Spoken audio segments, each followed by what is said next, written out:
Okay, welcome. Here is another episode by the Commercial Real Estate Contrarian. And if you haven't seen one of my videos before, you may want to go look at the intro video, the first video that I posted, so you can kind of figure out what's going on, why I'm disguising my voice, what the purpose of these are. But really quickly, I am not trying to sell you anything. I am not trying to get you to subscribe to my, or get your wallets out and send me a bunch of money so that you can get rich quick if you follow my 10-step plan. None of that bullshit. I'm trying to elevate the commercial real estate industry because I feel that it's basically a bunch of knuckleheads. So anyway, that's my 30-second overview of the channel. If you want a more detailed version, go look at the intro video. But in this episode, I want to talk about Argus. Argus Enterprise is a software, and if you're familiar with Argus, then you probably don't need to see this video. If you're already using it, then you may or may not understand fully what it does, but you at least have the general concepts down. What I'm trying to, I guess, let everybody know or want to discuss is, do you need Argus? Is this a software that you need to know how to use? I would say yes. I would say if you are a novice investor, yes, you do. What Argus does is allows you to forecast out your cash flows for your property for the next 5, 10, 20, 100 years.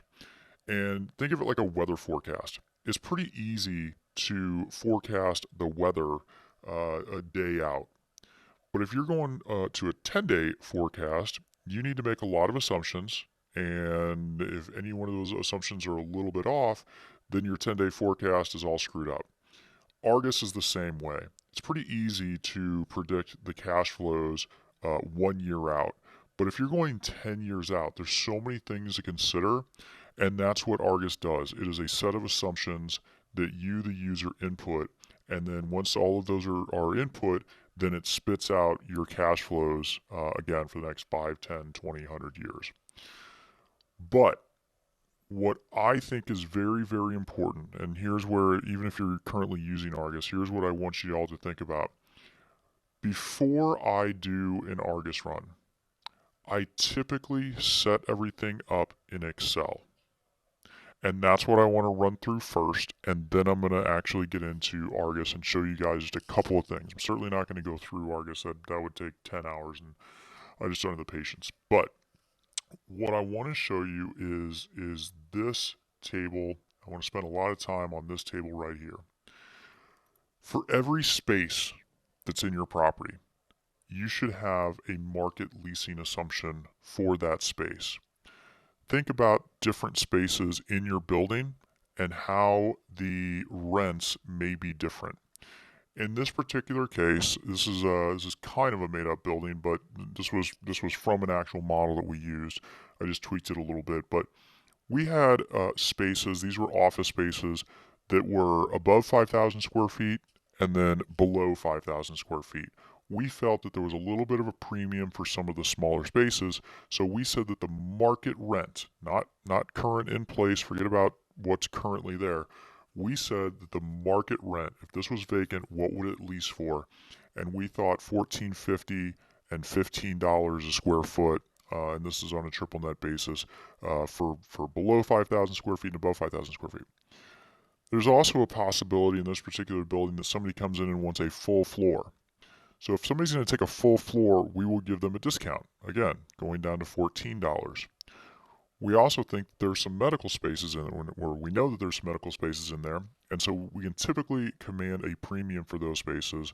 So we're saying those are about $15 a square foot in terms of just market rent. Okay. Now, this line right here, this is what 90% of Argus Enterprise is. This is 90% of what Argus Enterprise does. This is why you subscribe to Argus. This is why you why this is why they're in existence, basically. The renewal or the rollover probability. Think about it like this. When a tenant's lease expires, what happens? There are two scenarios. They can either stay and renew, or they can vacate and the space becomes available for lease. One of those two things is going to happen. Yeah, you could find a tenant beforehand, while they're still in there, but for Argus purposes, they stay or they go. And I can tell you that what's typical is a 75% renewal probability. However, you, the investor, need to look at every single one of your tenants on the rent roll and determine the likelihood that they're going to renew. What if you have a typewriter repair shop in one of your spaces? They're probably going to go out of business soon, right? What if you have a bank that's now in default? The likelihood they're going to renew at the end of their lease is probably zero. So you can or you can override the renewal probability on your rent roll within Argus. Medical tenants, they are a little bit more sticky. Typically, once you get a medical tenant, a doctor, they will stay there. They will renew. So for this particular case, I up them to 85% renewal probability instead of 75. Okay. The next line item, in lease escalations. Once somebody signs a lease, what's it going to escalate at each year? I would say most people do between 2 and 3%. The term. If you have smaller tenants like these guys that are below 5,000 square feet, they're going to sign shorter leases typically. Typically. So you have to figure that out. Above 5,000 square feet, some of the larger tenants, they're going to sign, longer leases. Now you might be wondering why I've got odd numbers here, and it's not like, like why isn't this just 36 months, 3 years, right? The reason is because what I typically do is I will give free rent, which is this next line item, free rent to a tenant when they sign a lease. And what I typically do is treat that what's called outside the lease term. So I'll say, Mr. Tenant, Mrs. Tenant, I want a 3-year deal. I'll give you 1 month free rent, but I want that on the 37th month. So I'm basically doing a 37-month lease. Same thing here. This is a 48-month lease with 2 free months of rent. So I get a total of 50 months of rent. That's what's going on and why these are a little bit funky. Here's a 5-year deal with 5 years. This actually should be a 5. With 5 months of free rent. This should be 65 and 5. So the free rent line, this is for new tenants. When a new tenant comes in, how much free rent am I going to be giving them in each of these market leasing assumptions? Now, if there's a renewal, typically you're not giving as much free rent. The tenants aren't asking typically for as much free rent when they renew. So here, this line right here, this is what Argus does. Argus says there's a 75% chance that the tenant is going to stay, in which case there is going to be a 0 in the free rent column, basically. But there's a 25% chance that they're going to vacate and the landlord is going to have to give 2 free months of rent. So it takes 25% of 2 and adds that to 75% of 0, which is 0, and that gets you to 0.5. So it's basically giving, when you look at your cash flows in Argus, it's going to give a half a month of free rent. So after the tenant expires, whenever they expire, if they expire on March 31st, then in April 1st, it's going to show that you are giving a half a month of free rent to the next tenant, whether that's a new tenant or renewal. The exact same thing with downtime. There is a 75% chance that there's not going to be any downtime whatsoever. There's a 75% chance that the tenant stays, but there is a 25% chance that that space is going to be vacant for 3 months. Now, that's pretty aggressive, okay? I'll admit that in this little model that we were using, 3 months of downtime is pretty aggressive. But we are in a hot market, and due to this building and the improvements that we were doing, we felt that 3 months was okay to use. It's probably the lowest that I've ever used, to be honest with you. But for purposes of what we're doing here, it's fine. So Argus is going to take 75% of 0 and 25% of 3, and it's zero point 0.8. So there's zero point 0.8 months of downtime.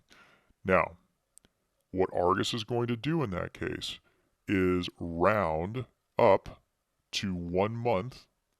This first, so because zero point 0.8, round up to 1. So there's going to be 1 month where there is not going to be a tenant at all in this space.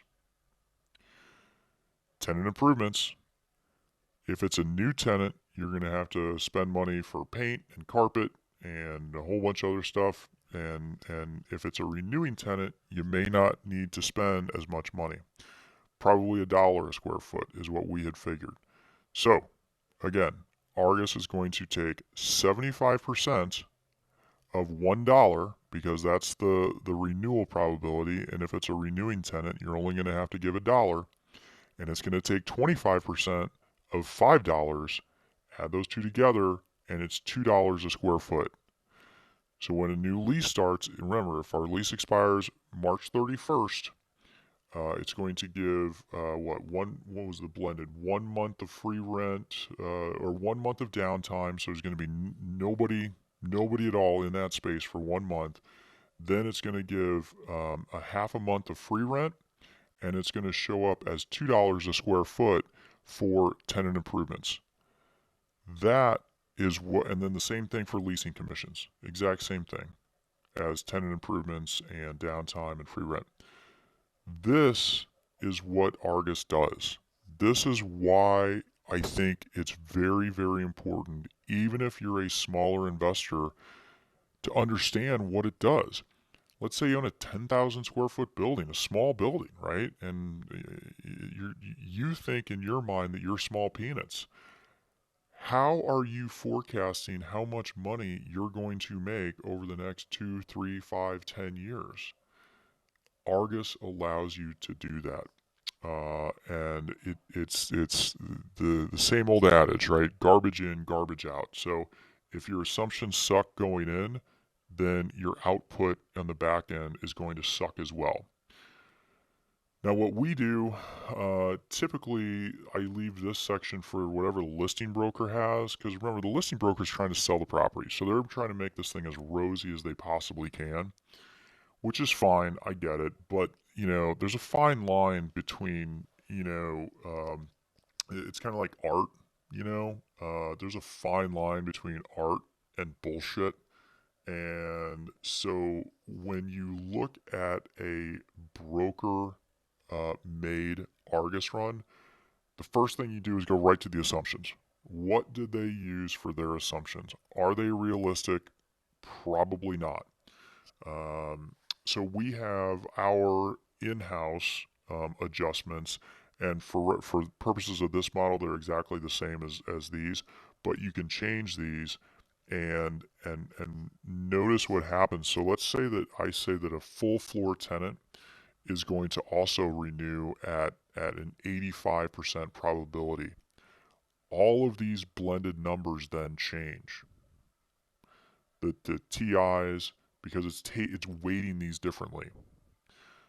So these are all things that you can do in Excel if you wanted to. You can create your market leasing assumptions, and then you can kind of piece together a cash flow based on your assumptions. You don't necessarily need Argus, but I would just encourage everybody to get Argus. So now I want to go over to Argus and show you inside the program just a little bit. Not a lot, but just a little bit, and I want to focus on what we did in this table.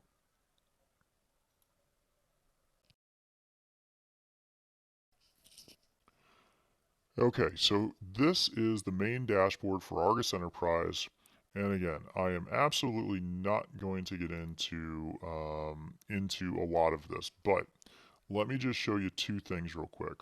I'm in the market section. I'm in the market leasing section. This is my market leasing assumptions that I went over in the Excel spreadsheet. So again, I like to do it in Excel first. I like to make sure that all of my assumptions are there, that me and my investors agree on the assumptions to use, and then I dump those assumptions into Argus.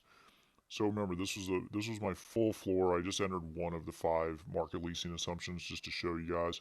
So this was 5 years and 5 months. That was the term. My renewal probability was 75%. My months vacant or my downtime was 9 months. Now look at this. In Argus, all these things that have little 3 dots next to it, you can go in here and you can say, I want it's such a hot market right now that I can compress that to 6 months for the next 2 years. But then after 2 years, let's go back to 9 months, or vice versa. We're in a recession right now, and it's going to take 15 months to fill up the space. But then once we return to normal, it'll go back down to 9 months. So you can do those things within Argus. $14 a square foot market rent. This is what we think we could lease this space out, the full floor, at $14 a square foot.